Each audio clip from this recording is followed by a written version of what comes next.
Through 8 surgeries, back surgeries, 3 neck surgeries, 3 hip surgeries, I'm still here.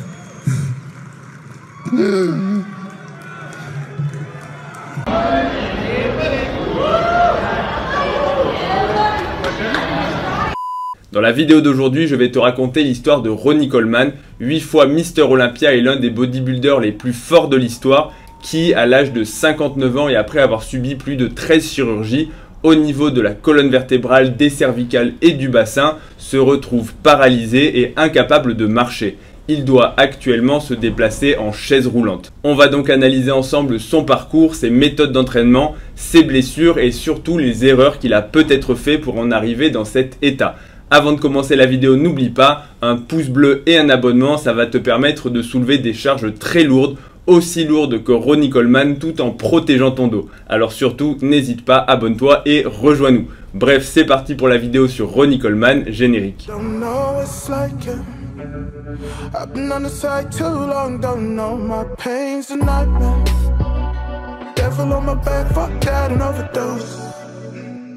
Si la plupart des gens se rappellent de son physique hors du commun, peu de gens savent qu'aujourd'hui, Ronnie Coleman est paralysé au niveau des jambes et qu'il ne peut plus se déplacer qu'avec une chaise roulante ou alors à l'aide de béquilles pour des distances très courtes. En plus de cela, il souffre de douleurs permanentes, toujours au niveau de ses jambes, en raison de lésions au niveau des nerfs et au niveau de sa moelle épinière. Pour cela, il a dû subir de multiples chirurgies que nous allons voir ensemble un peu plus tard dans la vidéo, mais d'abord, je vais vous rappeler son histoire depuis le commencement.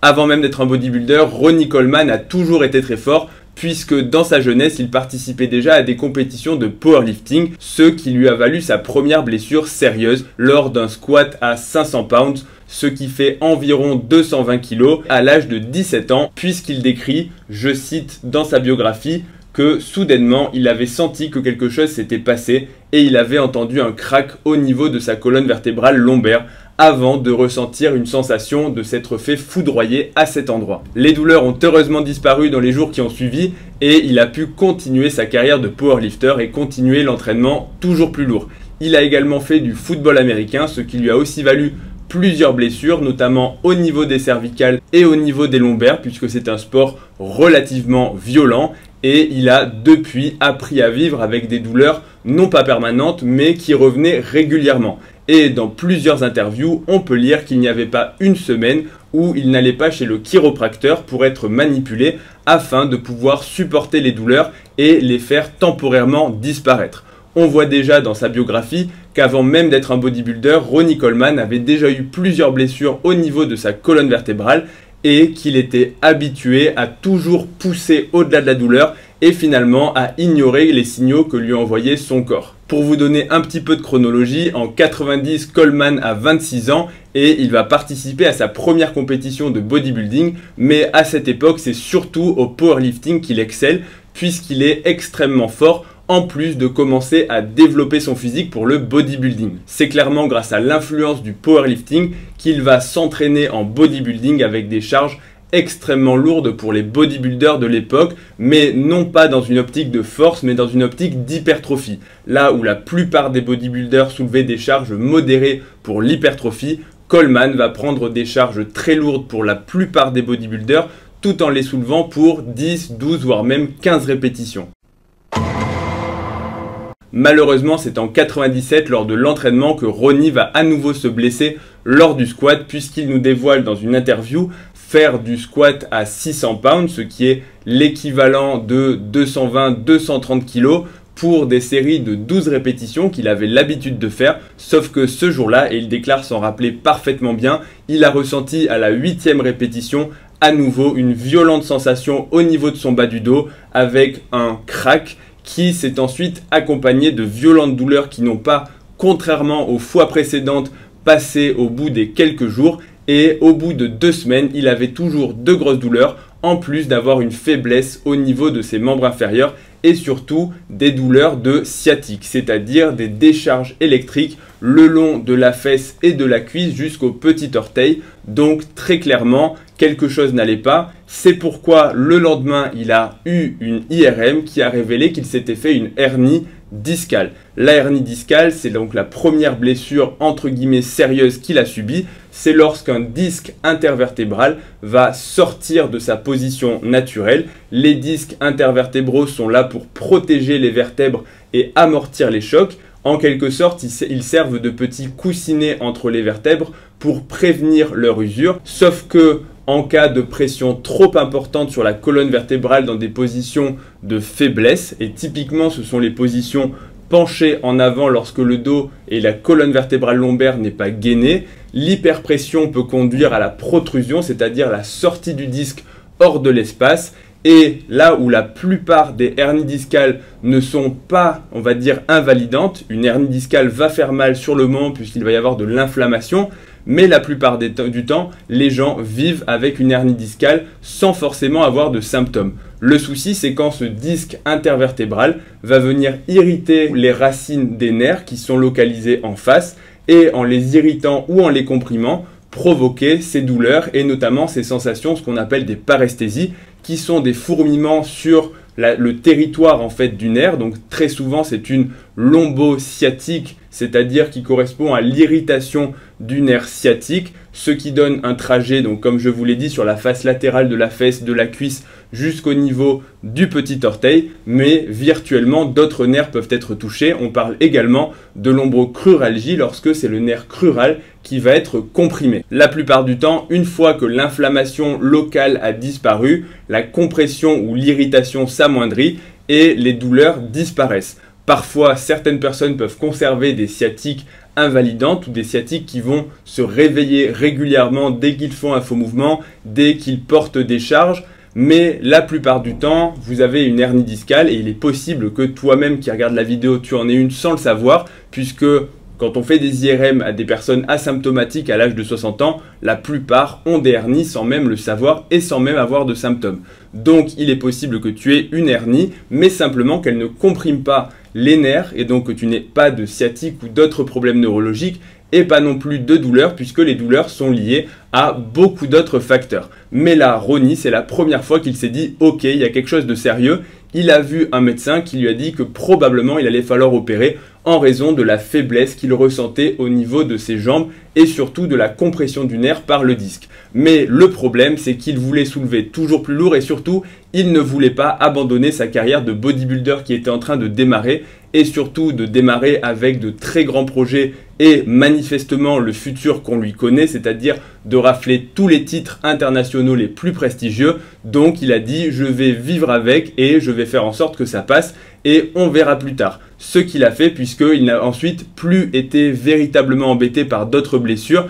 Il a continué à s'entraîner et on a vu en 2003 cette fameuse vidéo où on le voit faire du squat avec des charges démentielles et faire 2 répétitions de soulevé de terre avec près de, je ne sais plus, 350 kg, ce qui est absolument énorme.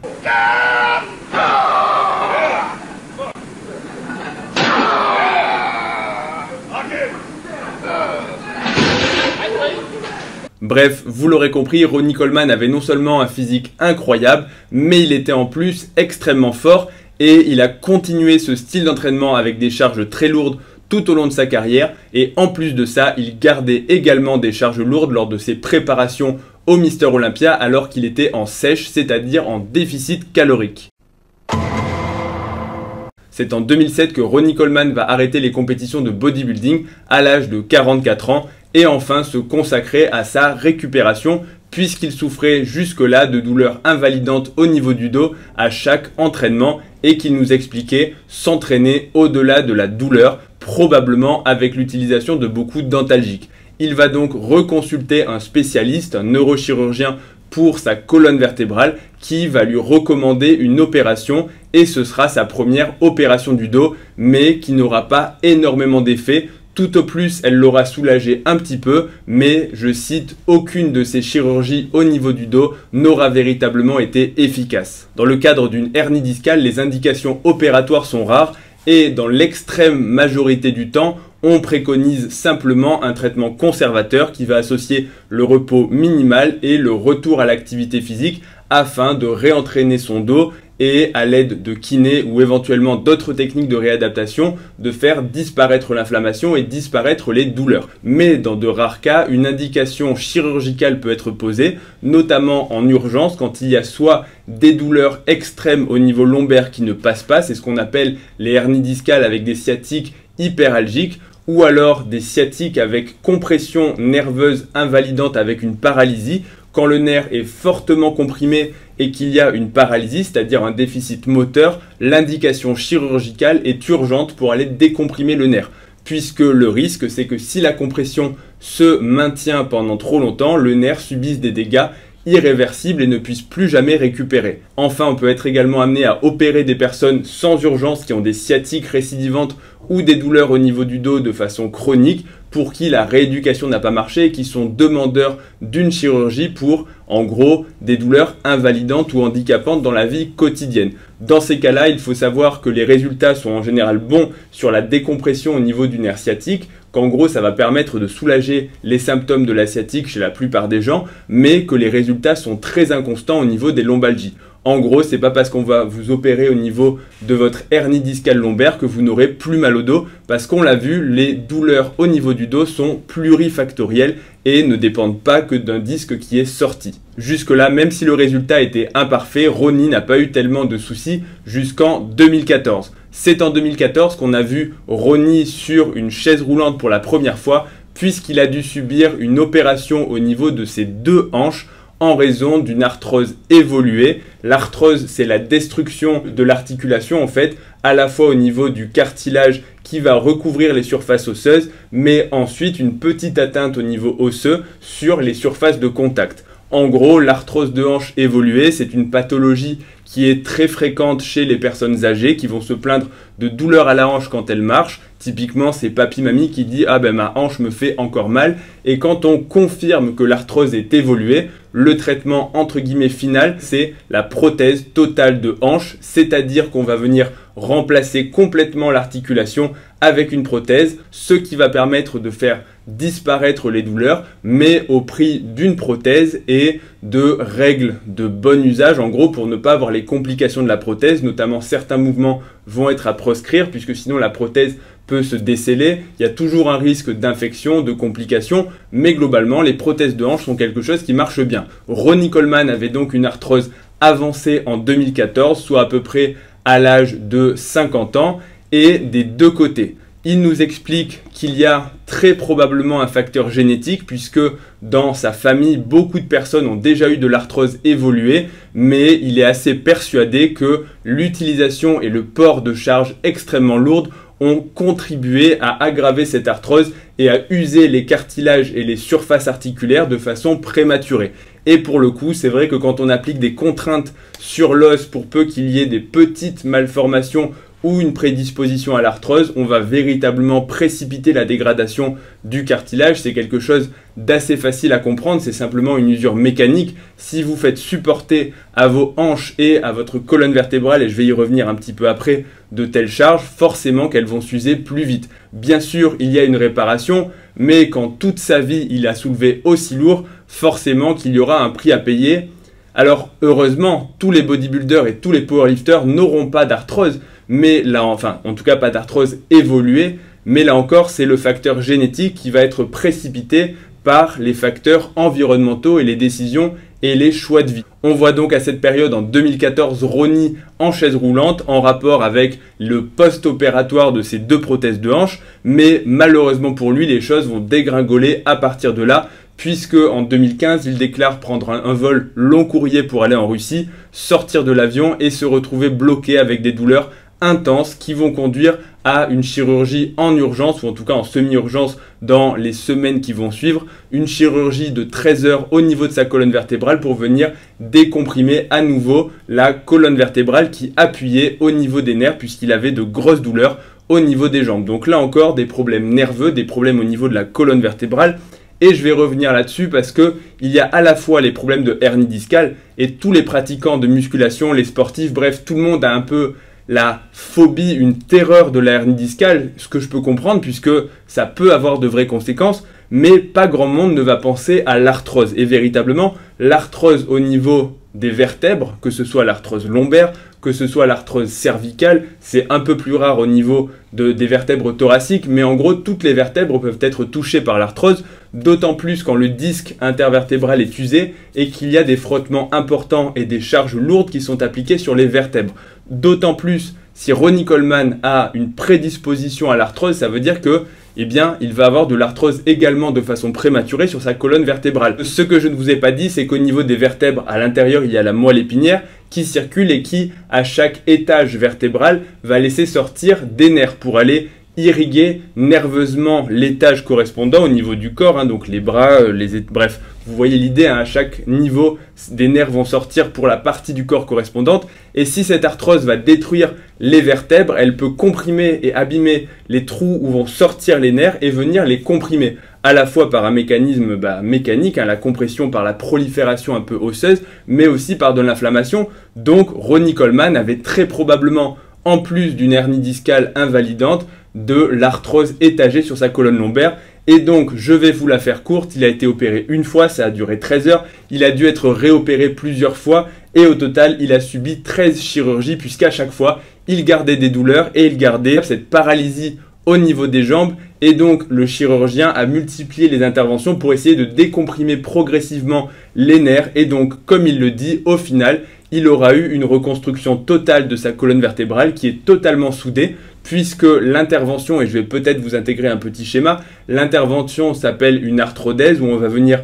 enlever le disque intervertébral, souder les vertèbres, mettre des vis ou éventuellement des plaques pour faire tenir tout ça, et en espérant justement retrouver une absence de douleur et une absence de compression nerveuse pour protéger la moelle épinière. Le souci, c'est que ça n'a pas marché et que Ronnie a gardé des dégâts peut-être pas irréversibles, mais en tout cas très sérieux au niveau de ses jambes, et que encore aujourd'hui, il ne les ressent pas bien et il n'arrive pas à s'en servir pour des efforts plus de quelques mètres de marche à l'aide de cannes, c'est-à-dire en s'aidant majoritairement de ses bras, avec une très faible participation au niveau de ses jambes. Et ça pourra peut-être faire l'objet d'une prochaine vidéo, dites-moi en commentaire si ça vous intéresse, mais Ronnie a eu accès à des traitements par des cellules souches à plusieurs reprises, qui l'ont aidé dans sa rééducation et dans sa réadaptation et dans sa récupération en fait nerveuse, pour aider justement la reconstruction nerveuse dans l'espoir de pouvoir marcher à nouveau, ce qui lui a permis de passer de la chaise roulante permanente